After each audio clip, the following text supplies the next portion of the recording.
This is the Horse Radio Network. Nobody looks good in tight white breeches. I repeat, nobody. This week, we're talking with a dietitian about body image and proper dieting for equestrian athletes. It's been a while since Facebook cracked down on horse sales. So how are people selling horses? And when is it too cold to hose down your horse? Thanks for tuning in. From Heels Down Mag, a podcast where horse pros chat about what's happening in the horse world over drinks. Welcome to Happy Hour.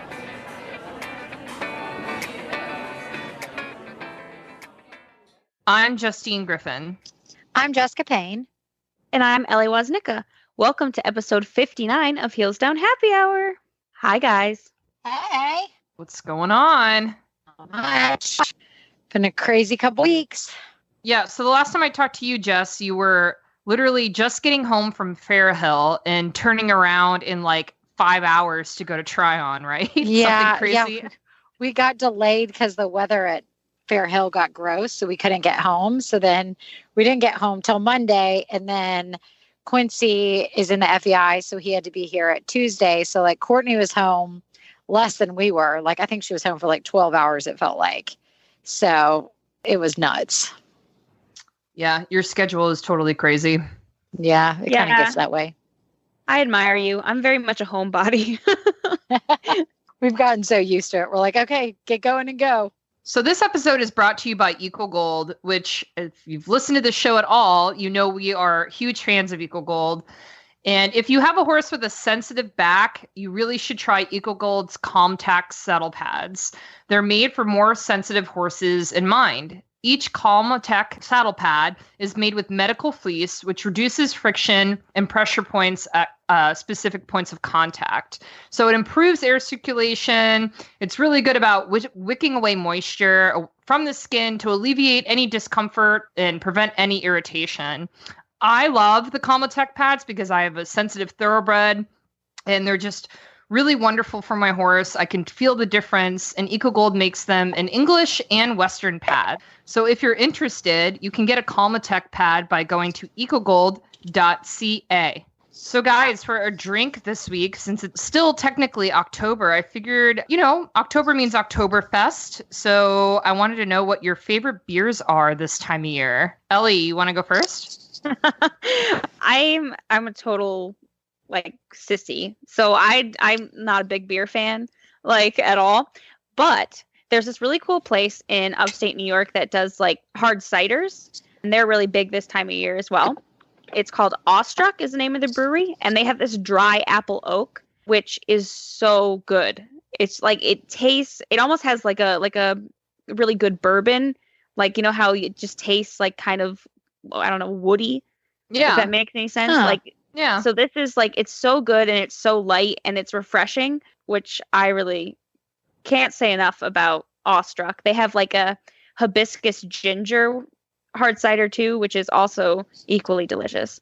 Can you get it anywhere, or you can only get it up by you? I think you can get it online actually.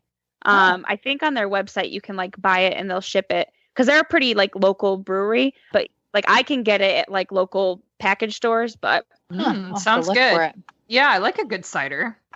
So yeah. What about you, Jess? Yeah, mine is not seasonal at all, because it's just something that it's sad for me right now. I can't drink beer and everything. And so I'm really missing a really good Goose Island IPA.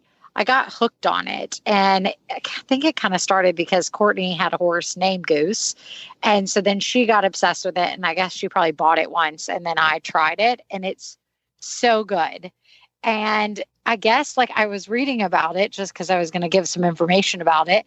And it's a 6-time medal winner for Great American Beer Festival. I'm that's pretty good. Guess I picked a good one. So mine would have to be that. It's kind of more of a hoppier, bold type flavor, but I got into hoppy beers a couple years ago, and it's definitely my go-to IPA that I am totally missing right now. Yeah, I feel for you because I also like that beer. I just love Goose Island. I don't know if you've been to so good. All their beers are really good. And their brewery, they're based in Chicago. It's super fun if you've never been there. No, I Jess. need to go. I haven't been to Chicago in forever, but that would be so much fun to go there. Absolutely. That's a good one. I'll just watch. Perfect.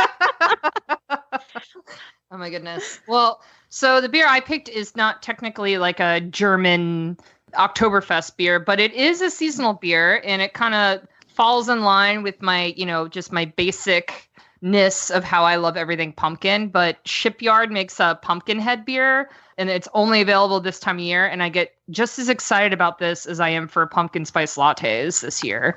And it's super light. It's a light beer, but it's got really great spicy flavors. Like you could taste the nutmeg, you could taste the cinnamon in it, but it still feels like a light beer. Like you're not drinking something super hoppy like an IPA. So whenever it's on public shelves in October, I'm like, ooh, yay, I'm excited. So it's a good one if you haven't tried it, guys. I might have to try it. If it's pumpkin-y, I might be able to do it. Yeah. I don't know if I can do the pumpkin-y. I'm going to leave that for you guys. I'm not a pumpkin.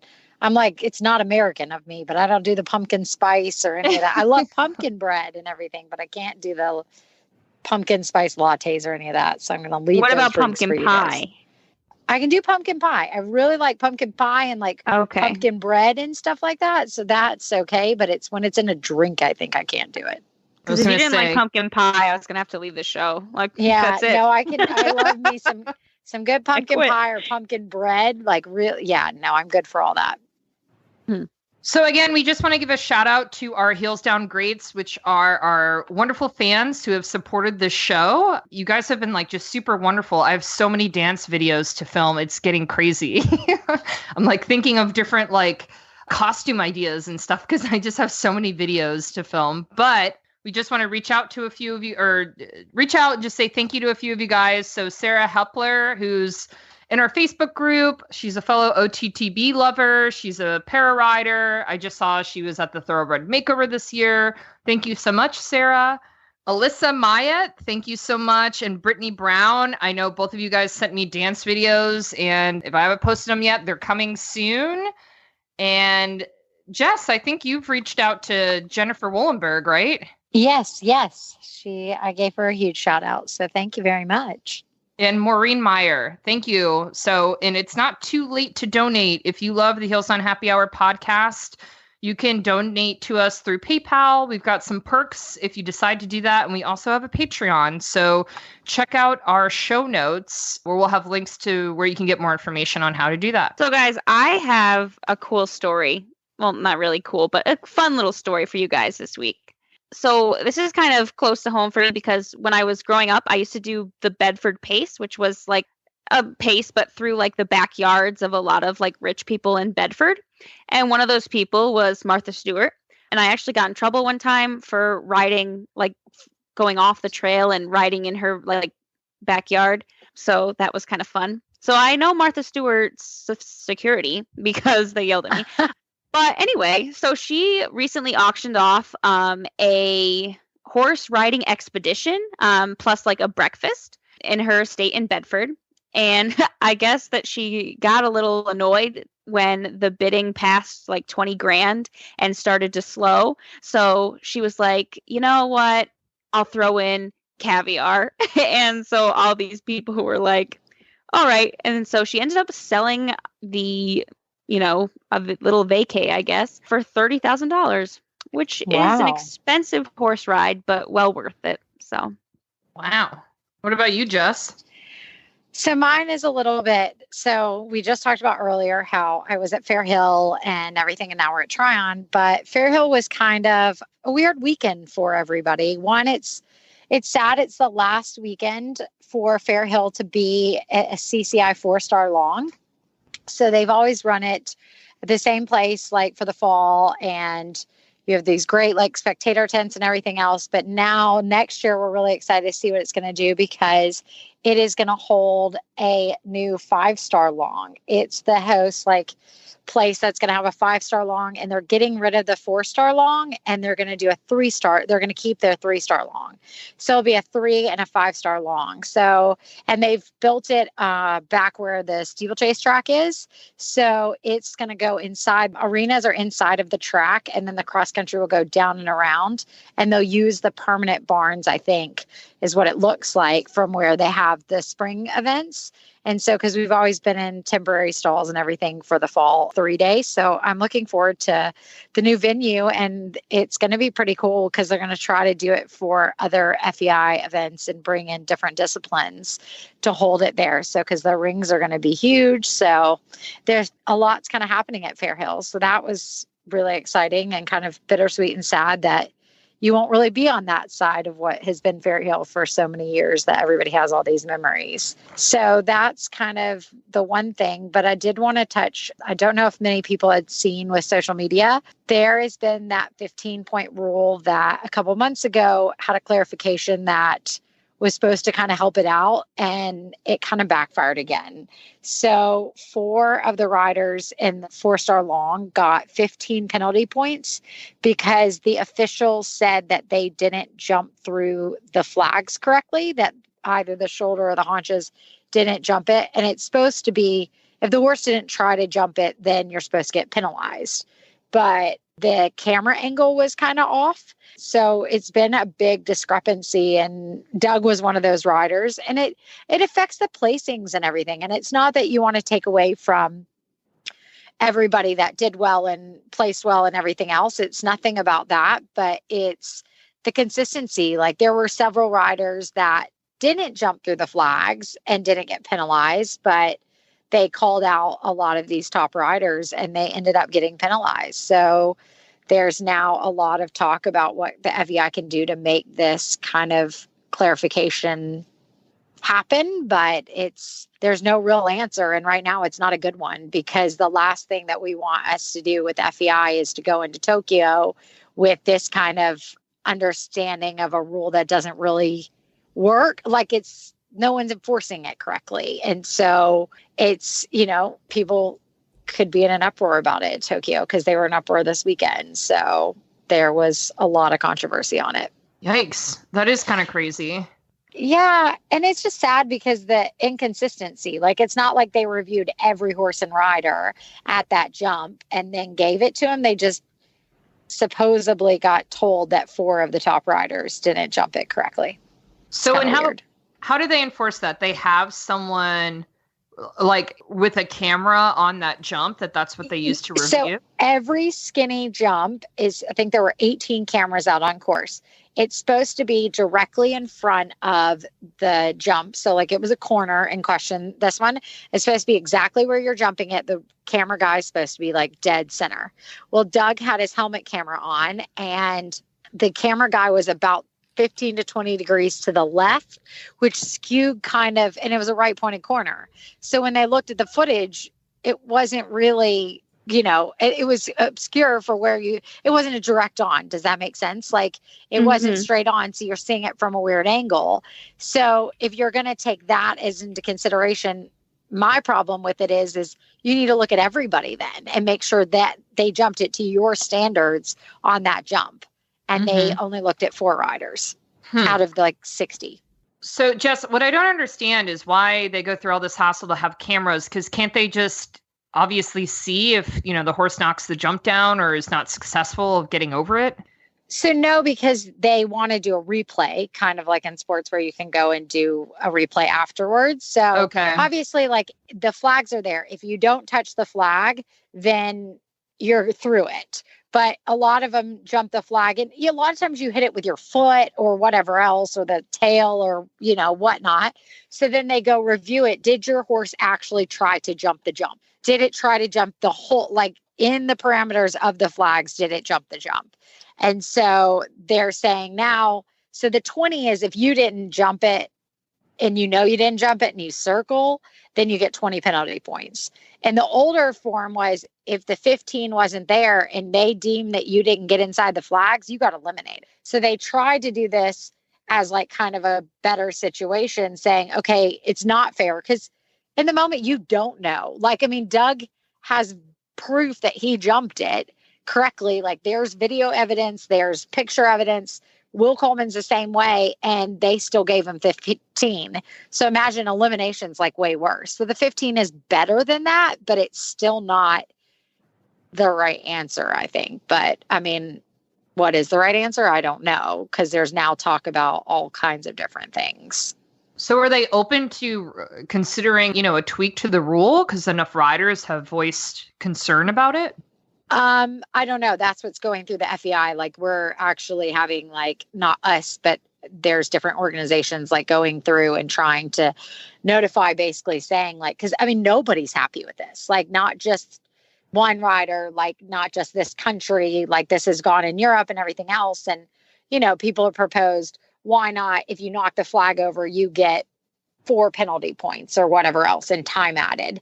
And that, I don't know if that's the right answer, and I don't know if they'll go to it, but at the same time, then how much force, like if your foot hits it, there's no real way. For me, I just want to see the consistency. So if you review my, suggestion that, like, I'm just the nobody over here that would say something, but my suggestion would be, like, why can't, if you hit the jump, if you hit the flag, then you get reviewed, and everybody that hits the flag gets reviewed. And then it's consistent that day, just like it's, but cross country is turning to be subjective instead of clear cut, so it's not really anything right, but it's not fair. And it's not, I don't know if there is a fair answer, if that makes sense. Mm-hmm. That's really frustrating. Yeah. So, I mean, there is hopefully, like, with people talking and like everything else, maybe they will become a better answer, because the FEI did try to clarify it and say, look, like, if there is a gray area, like the camera in this sense is not directly on straightaway, then it's supposed to be tie goes to the runner. So it's supposed to be in the rider's favor. And they didn't do that this past weekend. Huh. So it's like, it's the individual interpretation. Yeah. The interpretation at each show. That's sort of the problem too. Yeah. So it's been an uproar. So we'll stay tuned. I probably will have more, and it probably be my rose or thorn for the next couple months. But right now it's just super annoying. But at the end of the day, the horse went really well, and, we're all safe and it's good, but it's still kind of irks you. Sure.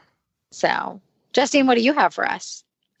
I have a really interesting video that the USA Today put together. I guess there are some cameras that are on the exclusion zone of Chernobyl, which I'm sure everyone knows what Chernobyl is in this day and age. If you haven't watched the HBO series, by the way, it's really good. But this video shows the exclusion zone where, people have not lived there for years and years after the nuclear disaster. But there's a herd of wild, rare horses that are literally living in this exclusion area and like in these old abandoned buildings, that are these like dilapidated, abandoned villages inside Chernobyl. It's really freaking cool. It's they look like, I'm probably gonna mispronounce the name, but Przewalski horses. Does that make sense? Przewalski? Yeah, I know what you're talking about. Yeah, there was one of like the most oldest, almost prehistoric type rare breed of horses, which is really cool. So they actually have video footage of them like roaming through these old abandoned buildings, and it's almost surreal to see when you watch the video. So we'll share this link obviously in the show notes so you guys can check it out. But it's kind of interesting to see, after a huge humanitarian disaster, years later, nature always prevails, and there are wild animals living there, including horses. It's pretty incredible. Yeah. If you want to hear more from us, you should subscribe to the Heels Down Brief. We have a lot of fun, a lot of cool conversations, and it's sent right to your email every day. Check out the brief at bit.ly/hdbrief. So, Justine, I am super jealous of you because you have these beautiful new boots from SmartPack, right? I do. So I got these new boots. They're the Ada, which is ADA line from SmartPack, which I do believe they offered similar boots like these in past seasons, but they just came back for the fall. And the Ada boot is it's a tall boot, like it goes up to your knee like a normal tall boot, and it's laced up the front. And I've always wanted a pair of brown leather lace up tall boots. And so I saw these and just drooled over them. They're so pretty. And so they're a tall boot with the lace up the front, and then they have suede down the sides. And what I like about them is SmartPak, I think, made them with the idea of like, you can wear these outside of the barn and look like a normal functioning real adult person. That's, you know what I mean? Like you could go to the grocery store and look like you didn't just come from the barn, but they're heavy duty. The actual boot part where your foot is very heavy duty. Like you can wear these at like a muck boot at the barn. They are not fully waterproof, but they're waterproof definitely in the sole of your foot. And they have they zip up the back of your leg like a tall boot does, and they have like, you know, the little marks on them where it'll hold your spur. So you can ride in them, you can walk around in them, you can muck stalls in them, but they're just really beautiful. So I've actually worn them out like to the bars in downtown St. Pete a couple times. It poured rain here over the weekend. We had this tropical storm come through, and I was like, ugh. What shoes do I have that won't get soaking wet because it's still 80 degrees and hot and humid, but I wanted to look cute, and I wore them, and I got compliments on them all over the place. Like people didn't realize they were equestrian boots. But then I've ridden in them too, and we're going to Hunter Pace, and I think I'm going to ride in them in the Hunter Pace because they're just really cute. I love them. They're beautiful. So they do have a moisture wicking lining on the inside. And it's really cute. They have like a plaid lining on, so it looks very fashionable on the inside too. And the footbed of this boot is super comfortable. It actually has memory foam in it. So like I said, if you know you're going to work at the barn all day, like your feet won't be cramped and hurting from standing or walking all day. They're very comfortable. And yeah. So I don't think that they would hold up like, you know, like a traditional paddock boot and half chaps or even your tall boots to like ride 10 horses a day in them. I don't think they're designed for that, but you can definitely still use them for light riding, like hop on a horse, no problem in them. And you would have enough of a heel where they would be safe. But really, it's that lace up the front that just is so eye-catching. It's a really beautifully designed boot. So if you want to check them out, they are for sale at SmartPak. So you can go to smartpakequine.com. And again, that's the Ada tall lace boot. And they're priced at $175.95. All right, everybody. We have a really wonderful guest on the show this week. Natalie Gabby is a Los Angeles-based registered dietitian nutritionist who is passionate about the power that food plays in health, disease prevention, and management. She regularly works with equestrian athletes, and Natalie is also a contributor at Heels Down Mag, so you might recognize her byline. Hi, Natalie. Hello. Thanks for having me. Thanks so much for coming on the show. Very excited to be here. So you wrote a story for us just recently, and the headline is it okay for your trainer to tell you to lose weight? And I just thought it was a really fascinating piece to read and edit.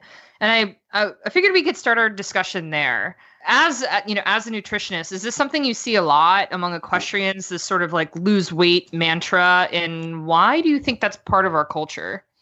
Yeah, so this is a pretty common theme that most riders that I work with come to me, you know, with something that they've been struggling with, that they've struggled with in the past, or that they're currently struggling with. And I really think that, you know, this emphasis on weight and appearance makes sense, right? Our teammate literally carries us on their back. And so, you know, as riders, I think we feel this, you know, we want to keep their well-being in mind in addition to our own.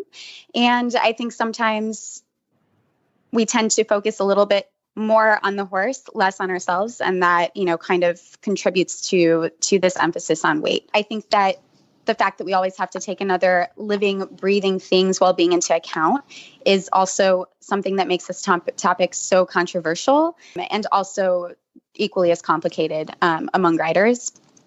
I think, you know, it's certainly appropriate for some people to lose weight, and for some people, you know, it's something that I might even recommend, assuming that they aren't at an increased risk of disordered eating or eating disorders. And as long as they're doing it in a healthful way, The problem is that, I think riders tend to get fixated on it. And when it starts to really consume their day-to-day, activities, both at the barn and outside of the barn, is really where we see a lot of the issues that come out of it.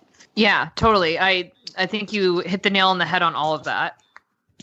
So I have a question. So in your article and stuff, like, you kind of talk about not doing like crash dieting and everything, and like why it's actually bad for you.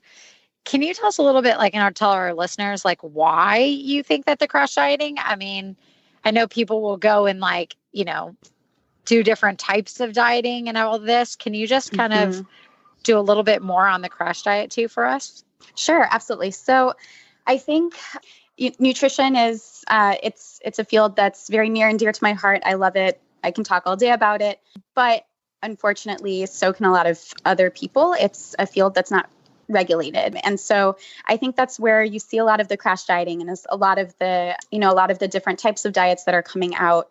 One day, one diet's good for you. The next day it isn't. This is going to help you lose weight. Suddenly it isn't.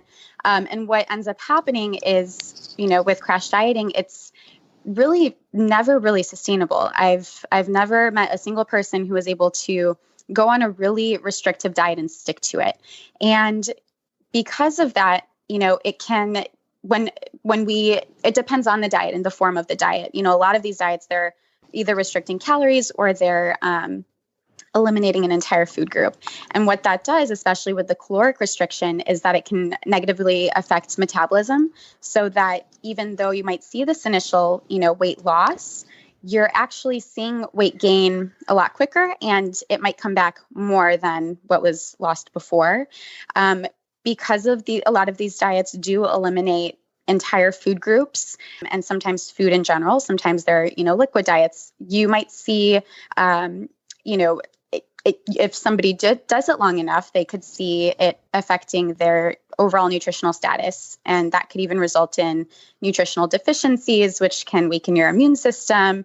Certain nutrients are required for energy. And so not having enough of those can lead to feeling fatigued, frustrated, irritated. And all of this also takes, a huge toll on mental health. So none of these things, even though they might work in the short term, none of them are easy to stick to. And it kind of turns into this vicious cycle where, it's not sustainable. Therefore, we kind of see people ending back up at square one and either going back on the same diet or going on another one. And none of this is going to contribute to, improved performance, which is, we're making our horse's job easier, which is, our ultimate goal at kind of the start of this. Well, and you had some really good ideas about kind of what to eat for breakfast. And I'd love to know, like, you mentioned a banana with nut butter and stuff like that. And I love you had some great reasonings, but if you would kind of go for our listeners that they didn't read the piece and all that, kind of different snacks and different foods that you can have for lunch that would make something with that diet sustainable, and like different breakfast ideas. Because I know everybody always says breakfast is huge and breakfast is always important. I mean, we're big breakfast eaters, but I'd love to hear kind of your ideas of what are good breakfast and lunch and snack ideas and everything. Absolutely. So one of the biggest things that can really make an impact is making sure that you're not skipping meals, and that if your body's telling you that you're hungry and you're starting to feel like you're low on energy, or you start to feel like, your body's asking for fuel, that you listen to it and you feed your body. So as far as what to feed your body, as far as a meal goes, I like to have my clients visualize a plate whenever we work together. And depending on the intensity of, their training, depending on where they are in the day, the components of the plate will vary, or the amount of the components will vary, but the components will always remain the same. So always having some sort of a non-starchy vegetable and or fruits on the plate, making that really the main meal or the main course. And also having a carbohydrate, ideally in the form of a whole grain, as a side dish, and then a protein as a side dish. So some examples of carbohydrates are going to be, and specifically whole grain carbohydrates are going to be oats, brown rice, quinoa, whole wheat bread. Fruits can even kind of fall into that category. And Then as far as the protein goes, really just varying the type of protein source. So trying to avoid sticking to the same one all the time. So that might be, it could be beans, nuts, seeds, lentils, fish, chicken. Nut butters fall into that category too. And the biggest thing that I recommend is within everything on your plate, having variety. It's going to keep things interesting. It's going to make sure that you're, that you're covering your nutritional needs. And it's going to be easier to stick to than if, you're always kind of keeping it the same, even though maybe you want something different. As far as, breakfast ideas go, one of my go-tos is overnight oats. And that's something that a lot of my clients have found to be really helpful.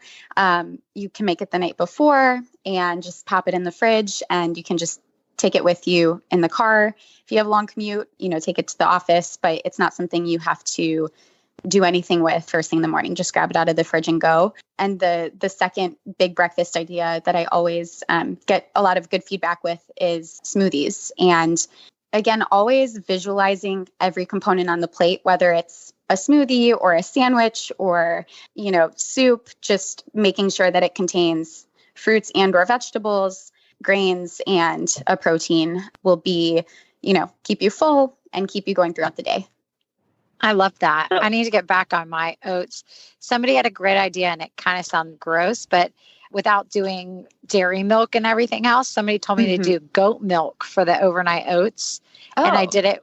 Yeah. So you could get like a goat milk. It was really good. And I did it with overnight oats, chia seeds, flax seeds, and then would top them in the morning with raspberries. Mm-hmm. And it was so good. I need to get back into doing it. I found it on Pinterest. So that sounds really good. Yeah. So I need to get back into that. Yeah. So Natalie, what if you're doing all these things right? You're eating right and, you're doing everything you can to be fit and healthy. I mean, I feel like nobody looks good in white breeches, right? What are some ideas you have or have used with your clients to help get past that negative perception of body image? That's a great question. So typically, depending on how debilitating their negative body image may be and how much it affects, their overall mental health and day-to-day life, sometimes I will refer my clients to a mental health provider that could help them, really use some good tools to overcome that and strategies to work on that. One exercise that I have a lot of my clients do who struggle with this is journaling exercise. And I briefly touched on it in the article that I wrote earlier. And, really taking the focus off of the appearance of a certain, whatever part of your body you feel insecure about, taking the focus off of that appearance-wise and focusing on the function instead. So for example, if clients tell me, oh, my cellulite in my thighs are really bugging me or whatever it might be, I think normalizing that it's okay to feel that way. And many people do, but also try to think of, one thing that's unrelated to appearance that your legs that you're grateful for your legs, that your legs do for you, right? They let you ride, they let you post, they, let you go see your horse or whatever part of your body that may be, to really take the focus off of appearance and put it more onto function. And the other thing that, I think is sometimes eye-opening, even though it's super simple, is accepting where you are right now and accepting that maybe you're not at the size that you want to be, or that you are where you're at, and to find breeches and to find clothing that fits to your body and don't try to fit your body into something else, and find something that's flattering to you, that you feel confident in, that you feel comfortable in. And I think that doing those two things can go a long way. I really like that. I'm gonna, say a thank you to my cellulite tonight. Awesome. I'm happy to hear that. Well, Natalie, thanks so much for joining us. You've been great. It's been wonderful to chat with you. And like Ellie, I already feel better about myself because I'm literally eating candy corn as we talk, and I'm not going to feel guilty about it. It's Halloween. Okay, I do not think that's what she said. I do not think any of that is what she said. But as long as you're enjoying it. But thank you so much. We really enjoyed this. This was awesome. Oh, thank you for having me. It was a ton of fun. So we've been talking about friends of mine and everything about selling horses and stuff and different services. And somebody was mentioning this new website, Equivant. It is a beautiful website. It's kind of the marketplace for everything for horses. You can basically get different consignment products on there. You can list your business.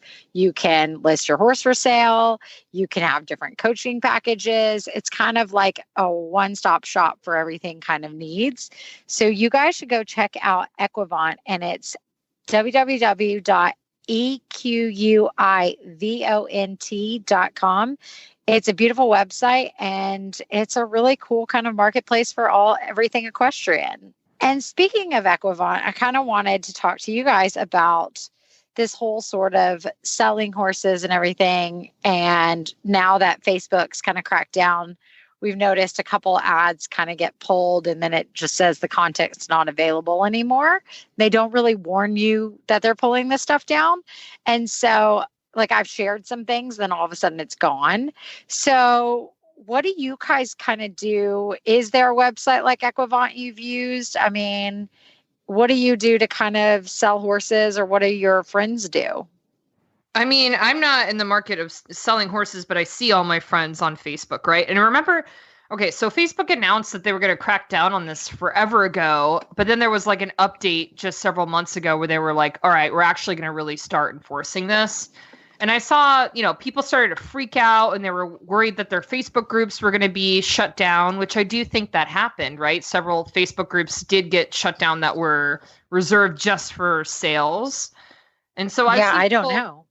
I've seen people get creative. Like, I've seen posts that are like halter for sale, and it comes with this beautiful dark bay warm blood, That's awesome. to try to like work around the algorithm. But I don't know. I'm Ellie and Jess, you guys have to see this more than me, being in the training business and working with horses that are for sale. I just feel like I still see plenty of ads for sale on Facebook, but I will tell you, I've had the hardest time. I was trying to sell a dressage saddle, and for the life of me, I could not get past Facebook to sell it. It flagged all my ads, and I had to sell it on other websites. Oh, really? Yeah. Oh, that's interesting. We've done it. We haven't had one. I had a young horse of mine get flagged that somebody else had posted about. And so we have not personally had them get flagged. I mean, we sell horses. We don't sell a ton of them. So I don't know, if it just hasn't hit us yet or whatever. But a lot of people have been sharing them in their stories. And so we've been doing kind of like short clips in our stories of horses for sale, or like doing just kind of different fun things to see if that can reach some people. And then if you tag some of our friends or whatever else in it, then they can share it in their story. So like, if you kind of mention them in it, then they can add to their story and everything. And that's been helpful, as well as, basically just we're posting a jump video or a jump picture of the horse, and then we just mention later. Like, we don't put at the top for sale, like just mention later and he's still available or something. Interesting. That's a good idea. So do you sell more on Instagram than, with the story function, or? There's a story function on Facebook. Right. But I'm just wondering, like, is Instagram part of that too? So I'd say the same would be Instagram or Facebook, and we kind of do hand in hand between the two. I don't really know. I'm not, like I said, we don't sell a ton of horses to kind of see. I know we have friends like Caroline Martin sells a ton of horses, and she sells them solely on Instagram and Facebook. Like, that's all. She's got now this great word of mouth, but she can sell a ton of horses, and it's all she does.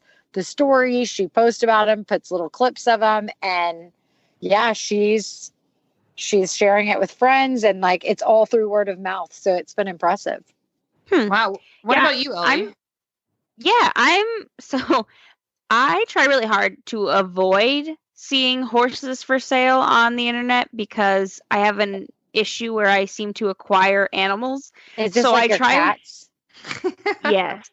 Okay. But I am a member of a lot of different groups that are still going strong, and I've seen a lot of people change to having the description of the horse and like the price in a photo, which I think is kind of weird because wouldn't the photo have to, I don't know how that works with the algorithm. I'm not tech savvy by any means, but I've seen a lot of that, and also kind of tweaks on the language like you mentioned, Jess, where it's like looking for their next partner or looking for their next job, something like that. And then if people are interested, then they'll message you, and you can kind of figure prices like that. But I've still seen it for someone who's actively trying to avoid not seeing it. I'm definitely still seeing it, so fear not, Facebook sellers. You got him. Remember when Facebook first announced all this, and horse Facebook went crazy. People were like going nutso about it. And I remember everyone was going, I joined Mayway. Have you heard of Mayway, this new social media platform? Like people were like trying to encourage others to join that specifically for horse sales. And I just wonder if that ever took off. I'm pretty sure it didn't. I haven't heard about it, so probably not. Yeah. So, but does that mean people are going back to websites? Like when I think about, when I was a teenager, you had to go to dreamhorse.com or equine.com. And we have a few Florida ones, like specific sale websites. Do you use those, Jess?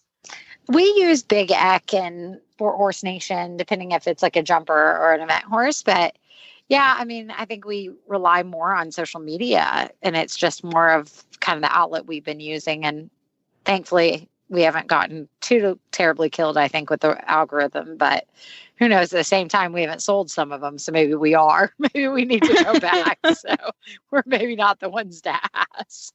Well, I guess we'll see. I'll be curious to see what our listeners have to say. So if you heard this segment and you have some input, please post about it in the Facebook group. All right, it's Rose and Thorn. Who wants to go first? I can go first. Okay, let's hear it. So I'm going to start with my thorn because it's not really a bad thorn, but it's kind of bittersweet as well. So where I told you guys I'm at Tryon this weekend for the CSI. So it's my last FEI event of the year. Doug still has Jockey Club in November, but I will not be making the trip because I will be far enough along that it's just probably too much to travel. So this is my last horse show of the year, which is kind of weird. I mean, like we might have like a local one, but this is my last like big show. So it's kind of bittersweet. Like we said, we go on the road so much. I'm going to get home and after like a week kind of be like stir crazy. So it's going to be a little crazy, but it will be settling in and waiting for baby number 2. Oh my gosh. I know. And then you're getting close. I am. So I'm over 7 months and she's due in January. You're like amazing because I look at your pictures like from Fairhill and you barely look pregnant. Oh like, no, I have what a the belly heck? this time. I have a belly this time. It's not huge, but she's definitely poking out. So she is poking out. And then my Rose is my parents are coming to Tryon for the weekend to celebrate my birthday. My birthday's on Monday. I'm getting old. Wow.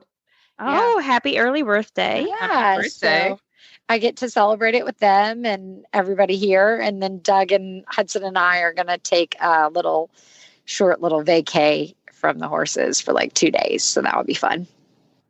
That's definitely my Rose. Ellie, you got yours? Do you want me to go? I can go. My Rose is super easy. We're redoing my arena, like as we speak. They are working on it.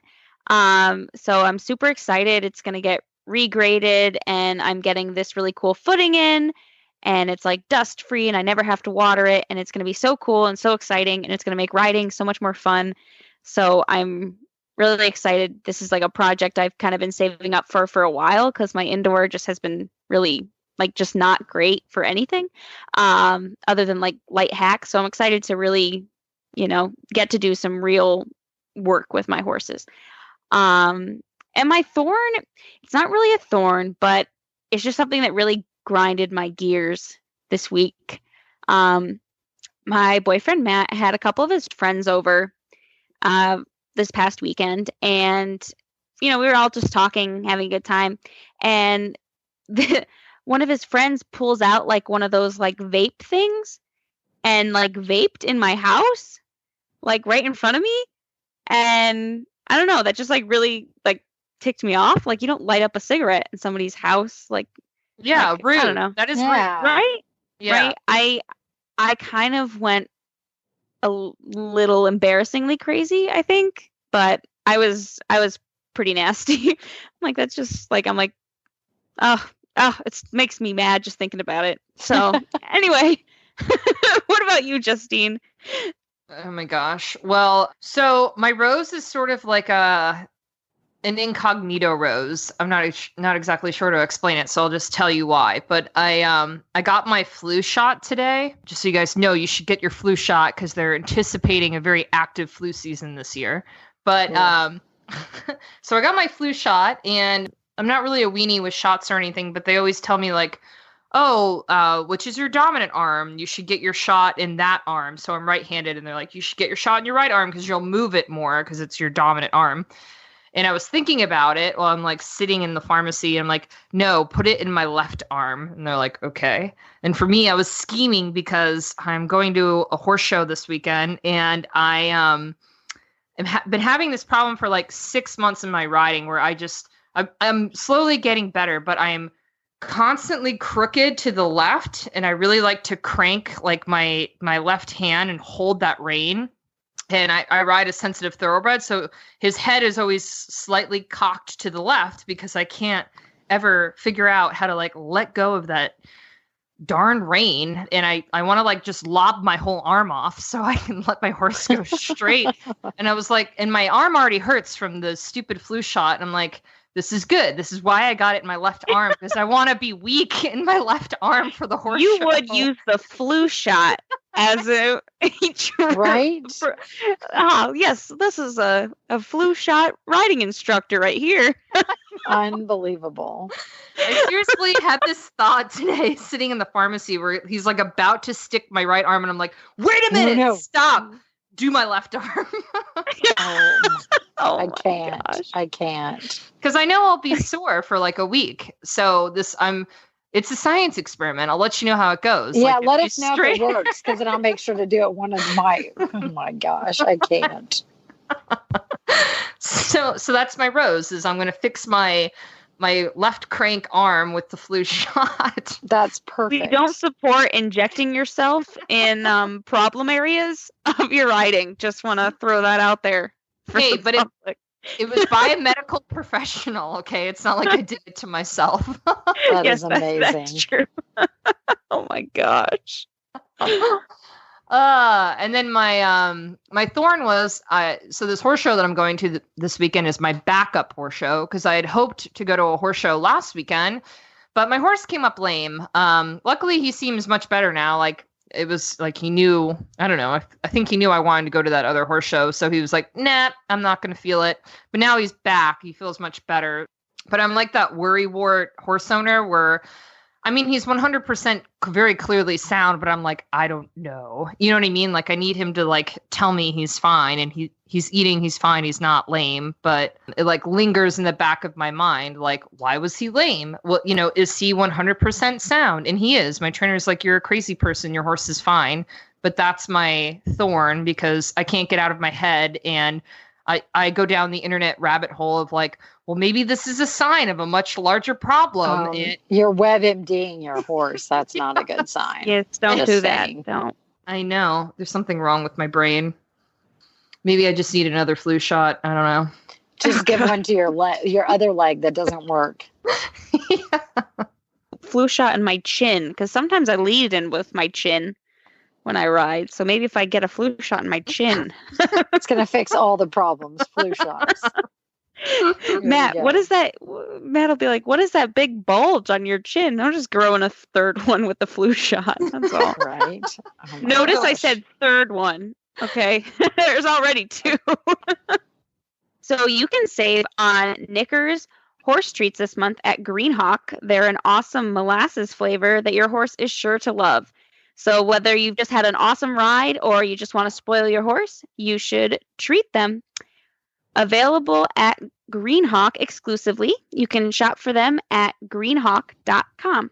So it's mailbag time, guys. And Kristen had a really good question for our listeners. And so she wanted to know what we thought about it. And I'm dying to hear what Ellie kind of has to say, especially because Justine and I aren't really in the cold, but it's kind of an interesting one. So she wants to know from Kristen, what temperature do you consider too cold to hose your horse down after a ride? So she doesn't have hot water and her horses aren't stalled at night. So it's getting that time of year where it's a bit chilly at the end of her rides. She usually rides in the evenings. So there is a good bit of sweat under the saddle pad and girth, she says. And she doesn't want to assume that just because she puts a jacket on that it was too cold to wash the horse off. So she wants to know how you kind of decide whether to hose or sponge off the horse or just give them a good groom. So I'm super conscious of this because I'm always afraid that they're going to catch chills, especially growing up in, New England. That is a concern for sure. So usually and it depends, right, on the kind of weather. We all know that, because it can be 65 and super windy and not feel like 65. So usually I go by the rule of thumb that if I feel cold in a t-shirt, that it's not warm enough to, hose them off. My biggest thing, and I swear by it, after usually September, I live with those Irish knits, like the waffle sheets. Do you guys know what I'm talking about? Yep. Yeah. Berkeley gets the same way, right? Up here it snows. I let them get hairy. I don't clip them, and they sweat their neck, their chest, under their saddle pad, like Kristen was talking about. And what I'll do is I'll, brush them out, and then I'll curry it so it all kind of stands up, right? They've got their little sweat floof. And then I throw the waffle sheet on them, and I just let them dry naturally, and then I'll give them a good, currying and turn them out. That I think is just the safest way. Especially with, hosing because then you're getting everything wet, right? The legs, it's kind of inevitable. And sponging too, I feel like if you sponge, then you're getting, you're making a wet situation wetter. So definitely invest in a good waffle sheet. That is my advice, Kristen. Do you guys ever have to worry about these kind of things? I mean, Jess, I'm sure you have to when you travel, but it gets cold, but all of ours are clipped. So they're clipped right away. So that's why it's kind of a different situation for us. Like some of ours have been clipped 2 times already this year. And so, ours never really have hair. So it's kind of different. We use everything to a different degree, if that makes sense. So I know in the Facebook group, people who were responding to this question, someone suggested Courtney Carson's, obviously the pain equestrian groom, her witch hazel rubbing alcohol, like amazing spray that helps, I guess, get the sweat to evaporate. Get the sweat. Faster. Yeah, it just makes the sweat evaporate faster. So like that would definitely be my go-to, but we aren't dealing with kind of the hairier horse that is in the cold. So it's a little bit different. But yeah, absolutely. That would definitely help. There's also a new product that I have not tried for this, but there's like a powder. I think it's called Coat Defense. Have you guys seen it? And supposedly it's supposed to help with evaporation too. So that might be something to check out. But I'm a waffle sheet girl. I think that's a good idea. I love my waffle sheets for my woolly mammoths. I mean, when it gets to -20 with wind chill, Justine and I don't see that. 1, you don't ride. 2, you waffle if they're sweaty. Oh, wow. Yeah, I never want to know what that's like. Yeah, right? No, thank you. No, I don't either usually. So if you have a question for us and you want us to answer it on the show, you can always send us an email at hello@heelsdownmedia.com, or you can join our Facebook group, which is the Heels Down Happy Hour Podcast Lounge. And if you want to hear more from us, please subscribe to the Heels Down Brief. It comes to you daily right to your inbox, and you can do that by going to bit.ly/hdbrief. And many thanks to our partners this week, EcoGold, SmartPack, Greenhawk, and Equivant. All right, guys, that's a wrap. Cheers. Cheers.